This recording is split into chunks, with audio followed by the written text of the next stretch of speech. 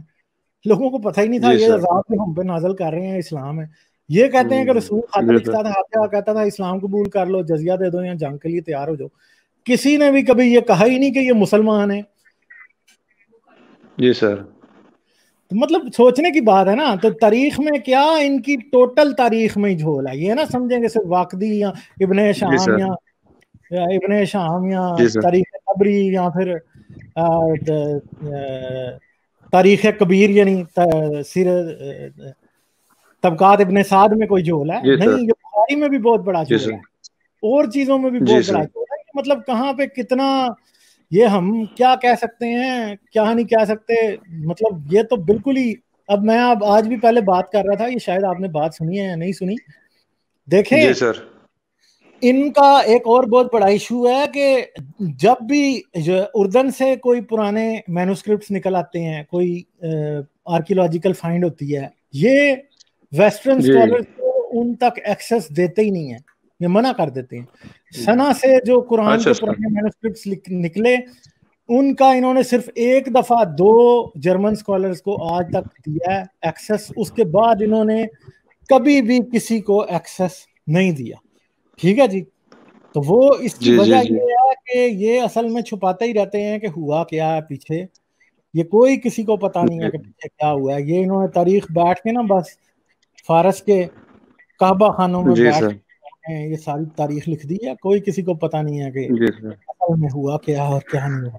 ٹھیک ہے سر. ایک چھوٹا سا ضمنی سوال ہے, یہ بس آپ مجھے بتائیں پھر میں اجازت لوں گا. یہ مجھے بتائیں کہ اسلام کی جس کو ہم اسلامک ہسٹری بولتے ہیں, وہ سب سے باقاعدہ ہسٹری جو ہے نا وہ عبد الملک بن مروان سے یا کب سے سٹارٹ ہو گئی, جو ہم نے پڑھی, جو ہم پڑھتے رہے ہیں, اور جس کی ویریفیکیشن کسی رومن نے, کسی انگریز نے, کسی روسی نے, کسی انڈین نے اس کی تصدیق کی ہے کہ ہاں یہ صحیح ہسٹری ہے, وہ کب سے پھر ہوتی ہے؟ مطلب دیکھیں جو پہلی شخصیت جس کے بارے میں ویسٹرن یا پھر رومیوں کو فارسیوں کو پتا تھا وہ معاویہ تھا.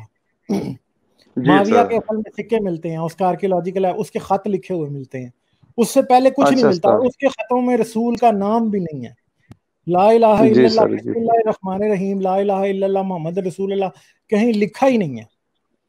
وہ اپنے آپ کو امیر المومنین کہتا ہے, خط میں لکھتا ہے جی میں امیر المومنین, اور اپنا پورا نام آگے لکھتا ہے. وہ کبھی بھی کہیں یہ نہیں لکھتا کہ جی میں تمہیں محمد رسول کے نام پہ یہ اور وہ کر رہا ہوں, کہیں بھی نہیں لکھتا. عبد الملک بن مروان پھر جاتا ہے, مروان بن حکم, پھر وہ جاتا ہے جا کے وہ ایون کہ آپ کا ڈوم آف راک بنواتا ہے, آپ کی مسجد اقصیٰ بنواتا ہے, مگر وہ اس مسجد اقصیٰ پہ پہلی دفعہ لکھا جاتا ہے لا الہ الا اللہ, ادھر بھی محمد نہیں لکھا جاتا. ٹھیک ہے جی. تو یہ ساری چیزیں بڑی عجیب و غریب ہیں. یہ ابھی پتہ نہیں, ابھی شاید کافی ٹائم اور چاہیے, کیونکہ یہ ریسرچ اسلامی دنیا میں کرنے نہیں دیتے. ظاہری بات ہے جو بھی آرکیولوجی نکلتی ہے وہ سارے اسلامی ملک ادھر بیٹھے ہیں, یہ کرنے ہی نہیں دیتے, کچھ دیتے ہی نہیں, ایکسس نہیں دیتے, پتہ نہیں یہ ڈسٹروائے کر دیتے ہیں.